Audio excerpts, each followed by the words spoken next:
Assalamualaikum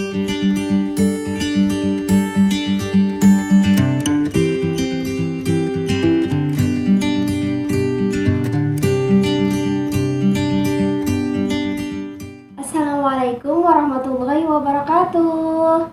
Halo teman-teman, gimana nih kabarnya? Meskipun kita sekarang belajarnya di rumah aja, tapi tetap harus semangat ya. Nah, untuk mengetes kesemangatan kalian semua, kakak punya tepuk nih. Kalau kakak bilang tepuk bisa, aku bisa, kamu bisa, kita bisa, pasti bisa. Bisa ya? Coba sekali lagi yang semangat. Tepuk bisa, aku bisa, kamu bisa, kita bisa, pasti bisa. Kakak mau nanya dulu nih. Ada nggak sih di antara adik-adik sekalian nih yang udah pernah berkurban? Ada nggak? Atau mungkin nih, ada nggak di antara adik-adik sekalian yang udah pernah menyaksikan proses penyembelihan hewan kurban? Atau mungkin pernah menyembelih hewan kurban? Nah, kira-kira nih, yang udah pernah sama belum pernah tuh, tahu nggak asal mula sejarah hari kurban itu seperti apa? Nah, jadi Nabi yang wajib kita kenal adalah 25 Nabi. Salah satu di antaranya adalah Nabi Ibrahim. Nabi Ibrahim ini menikah dengan Sarah. Nah, ketika pernikahannya dengan Sarah ini tidak memiliki anak, akhirnya Sarah memerintahkan Nabi Ibrahim untuk menikah kembali. Nabi Ibrahim menikah dengan Hajar. Pernikahannya ini dikaruniai seorang anak bernama Ismail. Ketika Ismail berusia 8 hari, Allah menurunkan wahyu untuk membawa Ismail dan Hajar pergi dari Palestina. Kemudian Nabi Ibrahim membawanya ke gurun yang tandus, kering dan gersang, bahkan sangat panas terkena terik matahari. Di sana tidak ada kehidupan sama sekali. Bayangkan, seorang manusia disuruh tinggal di situ. Nah, kemudian ketika Nabi Ibrahim hendak pergi, Hajar berkata, "Ahadza min amrillah?" Apakah ini perintah Allah? Kemudian Nabi Ibrahim mengangguk dan pergi meninggalkan mereka. Nabi Ibrahim senantiasa berdoa kepada Allah semoga istrinya dan anaknya diberikan kecukupan. Antara Palestina ke Makkah itu sangat jauh. Namun Nabi Ibrahim tetap menyempatkan waktu untuk sering berkunjung ke tempat Nabi Ismail dan Hajar. Ia mencari tahu seperti apa kehidupannya, pergaulannya, asupannya seperti apa. Padahal jaraknya itu sangat jauh, bisa mencapai 2 hari 1 malam dengan berjalan kaki.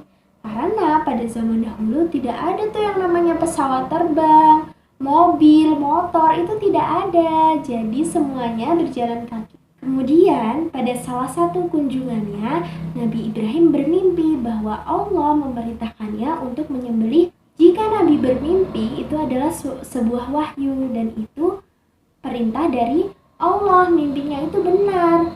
Nah, Nabi Ibrahim menyampaikan mimpinya kepada Nabi Ismail. "Wahai anakku, sesungguhnya aku bermimpi bahwa Allah telah memerintahkanku untuk menyembelihmu. Bagaimana pendapatmu tentang ini?" Kemudian Ismail berkata, "Ya abati, wahai ayahku yang sangat kucintai dan kuhormati, I'f'al ma tu'mar, kerjakanlah apa yang diperintahkan Allah kepadamu. Satajiduni insyaallah minas sobirin, maka engkau akan menjumpaiku termasuk orang-orang yang sabar."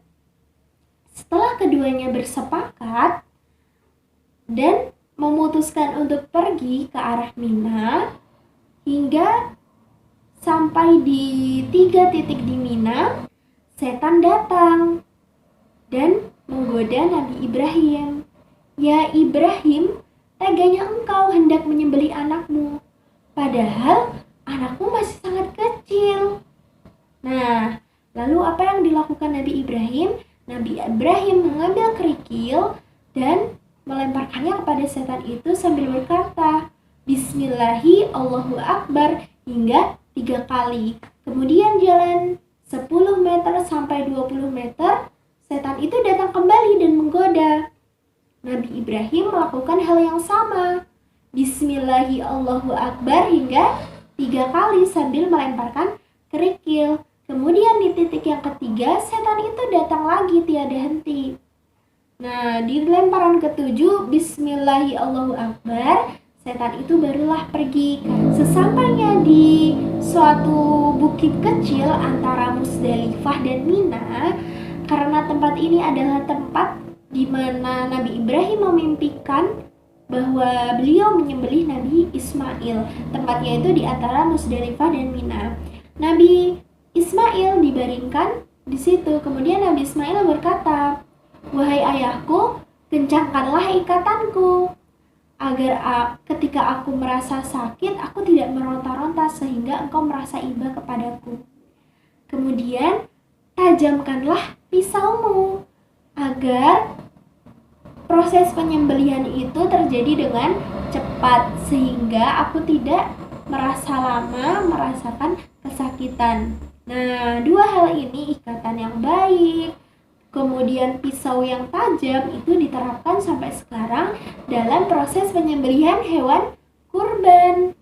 Kemudian ketika sudah benar-benar berserah diri di antara keduanya, antara Ibrahim dan Ismail, datanglah Jibril dengan membawa wahyu. Nah, wahyu ini terdapat pada surat As-Saffat ayat 104. "Wa nadainahu ya Ibrahim," dan kami panggil engkau wahai Ibrahim, "qad shadaqta ru'ya," sungguh engkau telah membenarkan mimpi itu. Sungguh Allah memberi balasan bagi orang-orang yang berbuat baik. Sungguh ini benar-benar merupakan ujian yang nyata. Kemudian digantilah Nabi Ismail dengan seekor sembelihan yang sangat besar, dengan kibas yang sangat besar. Nah, sembelihan ini sebagai ganti atas ketaatan Nabi Ibrahim dan Nabi Ismail terhadap Allah. Kemudian Allah berfirman di ayat 108 bahwa Allah akan mengabadikan kisah ini sebagai pelajaran untuk orang-orang setelahnya. Hingga saat ini kita memperingatinya sebagai hari raya Idul Adha, bahwa seluruh umat Islam di dunia memperingati hari raya Idul Adha. Itulah janji Allah terhadap Nabi Ibrahim dan Nabi Ismail sebagai pelajaran untuk orang-orang setelahnya betapa beliau sangat bertakwa kepada Allah. Lah ini adik-adik bisa buka surat As-Saffat dari ayat 102 sampai 108.